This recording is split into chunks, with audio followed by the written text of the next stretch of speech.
Hello, welcome to the Learn English Lab. Hi there. Today we're taking a deep dive into C1 level English vocabulary. Specifically, we're focusing on words starting with the letter U. That's right. And the idea here is really to help you get that precision, Yeah, the nuance you need for complex ideas for understanding more advanced texts. Exactly. So we'll be looking into meanings, how they function grammatically, explaining them in detail. And showing how they work in practice. Right. Words like unconstitutional, undergraduate, underlying, undermine. What else? Undoubtedly, unify, unprecedented, unveil. Quite a list. It is upcoming, upgrade, uphold, utility, utilize, and utterly. And we've got a few bonus ones too, right, to really push that vocabulary. We do. We'll touch on unabated, unfathomable, unscrupulous, urbane, and usurp. Okay. And for all of these, we're not just spitting out definitions. No. We want to give you a clear definition, sure, but also talk about what they imply. And use them in different sentences, show their flexibility. The goal isn't just memorizing. It's about actually getting these words into your active vocabulary so you can use them confidently. Makes sense. So where should we start? How about unconstitutional? We hear that one a fair bit. Good starting point. Unconstitutional. It's an adjective. Okay.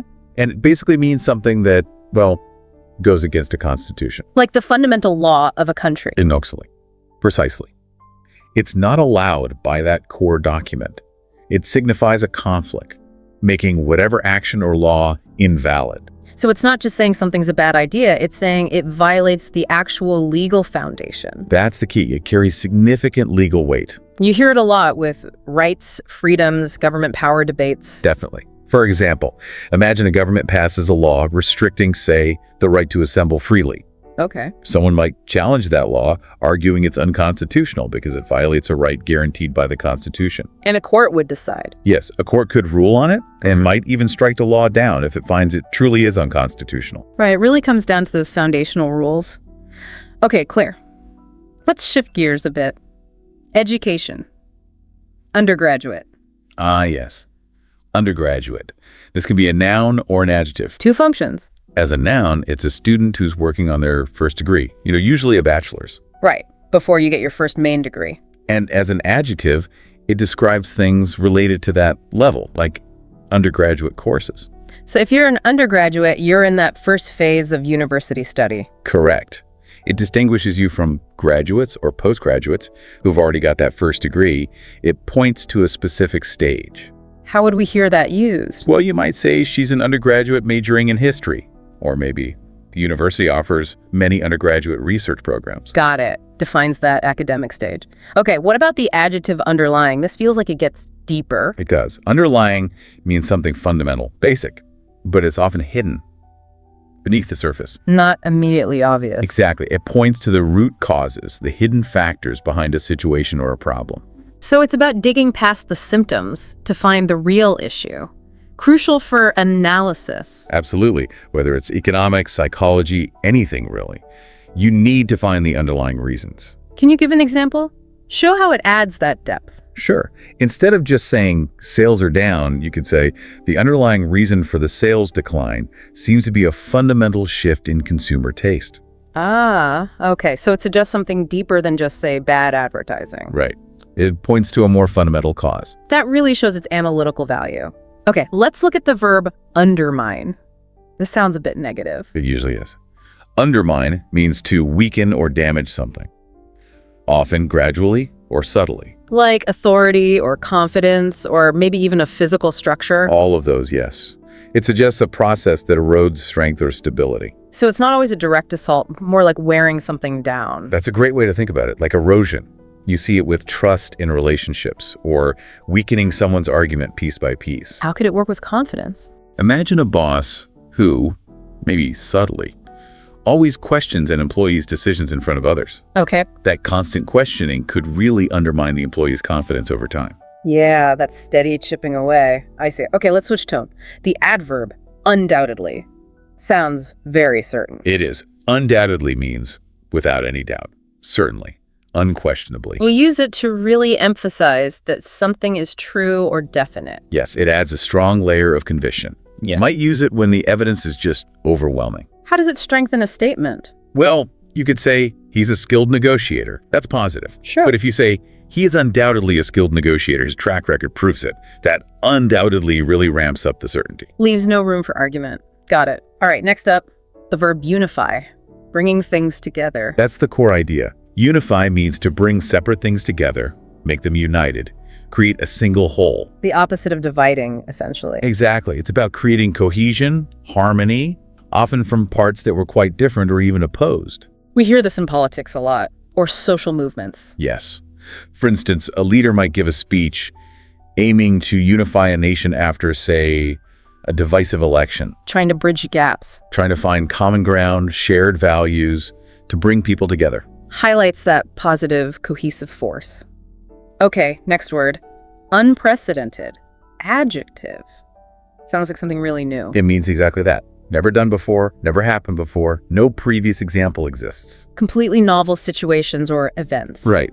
That feeling when something occurs and there's just no historical parallel. You hear it in news reports for major unexpected events. What kind of thing might be unprecedented? Well, you could argue the invention and the incredibly rapid global spread of the internet was an unprecedented technological shift. Yeah, it totally changed everything. No real model for it. Exactly. It reshaped society in ways no one could have fully predicted. True. Okay, how about the verb unveil?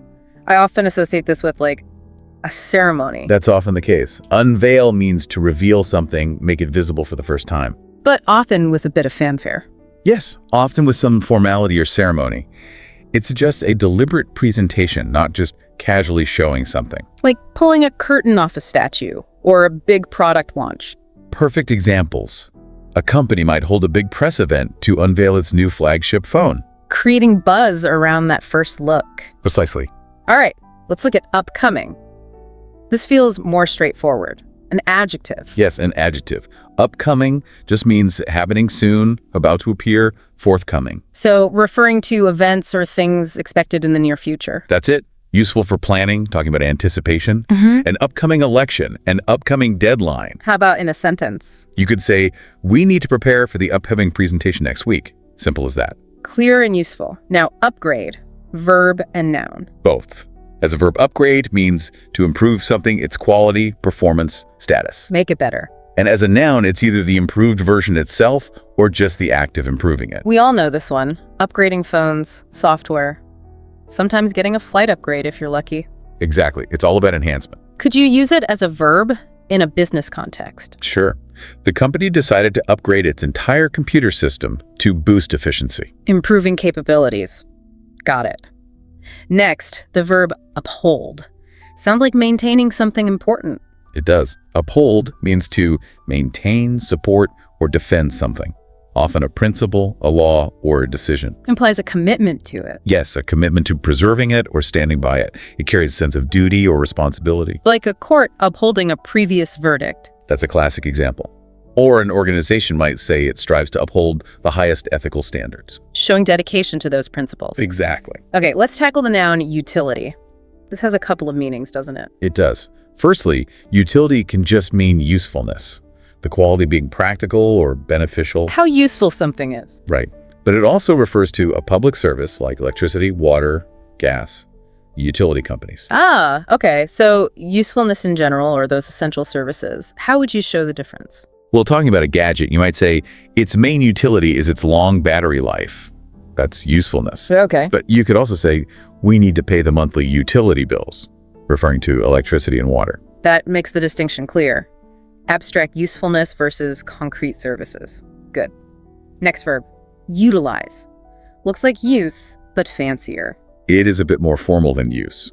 Utilize, or often spelled with a Z in American English, utilize means to make practical and effective use of something. So not just using it, but using it well, effectively. Yes, often implying resourcefulness or a strategic application. You see it more in formal writing, maybe business or academic contexts. How about an example with skills? The team needs to effectively utilize all available resources to meet the deadline. Emphasizes that efficient, skillful application. Okay, and the last one in our main list, utterly. An adverb. Sounds strong. It's a strong intensifier. Yeah. Utterly means completely, absolutely. It adds serious emphasis. Takes things to the absolute limit. Right. You're not just tired. You're utterly exhausted. Not just surprised, but utterly amazed. How could you use it to describe, say, a scene? After the storm, the small coastal town was utterly devastated. It conveys the totality of the destruction. Really powerful. Okay, that covers the main list. Now for those extra advanced U words. First one, unabated. Unabated. It's an adjective. It means something is continuing at full strength, full intensity, no reduction. Like it's not letting up at all. Exactly. Persistent, relentless. Yeah. Think of unabated noise or unabated criticism. How about with an abstract noun? Despite the ceasefire attempts, the violence continued unabated in the region. Shows that persistence. Okay, next, unfathomable. Wow, that sounds deep. It means impossible to fully understand or measure. Extremely deep or profound. Beyond comprehension. So, something that blows your mind almost. Kind of. It evokes mystery, maybe awe. The unfathomable mysteries of the universe, or perhaps the unfathomable cruelty of an act. How about using it for complexity? For the early explorers, the sheer size of the ocean was unfathomable. It emphasizes that immense, hard-to-grasp quality. That makes sense. Next, unscrupulous. This one sounds negative morally. It is. Unscrupulous is an adjective describing someone who lacks morals or principles. They're dishonest, willing to cheat for personal gain. No conscience, basically. Pretty much. Acting without regard for what's right or wrong. You might talk about an unscrupulous salesman or unscrupulous tactics. Example of behavior. The investigation uncovered the manager's unscrupulous methods of embezzling company funds. Clearly unethical. All right, moving to urbane. This sounds sophisticated. It does. Urbane is an adjective meaning polite, refined, sophisticated, elegant, especially in manner or style. Smooth, worldly, maybe associated with city life. Often, yes. It suggests a certain polish and social grace. An urbane host, perhaps, or an urbane sense of humor. How would you describe someone with it? Despite the pressure, he remained urbane and charming throughout the negotiation. Paints a picture of cool sophistication. Okay, last one. Usurp, a verb. Sounds like taking something that isn't yours. That's exactly it. Usurp means to seize or take over something, usually power, a position, rights without the legal or proper authority. An illegitimate takeover. Yes, often implying force or illegality. Usurping a throne is the classic historical example, but you could also talk about someone usurping another's role in a project. How about that historical context? The Duke plotted to usurp the king's authority while he was away at war. That highlights the unauthorized seizure perfectly. Well, that's quite a tour of U words. It certainly is. We really hope this focused exploration of C1 vocabulary has given you some valuable insights and, practical tools to enhance your English. Definitely. And remember, mastering vocabulary like this isn't just about knowing the definition. Right. It's understanding the nuances, the subtle differences. And practicing. Thinking about how you can actually use these words yourself in your own speaking and writing. Yeah, maybe reflect on what it really means for a law to be unconstitutional, or try to identify the underlying causes next time you analyze a problem. Think about when something was truly unprecedented in your experience, or how easily confidence can be, unfortunately, undermined. And consider the positive power of words like unify, or the importance of upholding values. And don't forget those adverbs like undoubtedly and utterly to add that real emphasis when you need it. So the journey continues. Keep an eye out for these words when you're reading or listening to advanced English. And consciously try to integrate them into your own communication. That's how they'd really stick. Absolutely. And if you found this deep dive helpful, please do like, share, and subscribe to this YouTube channel. We'll be back with more in-depth language learning explorations.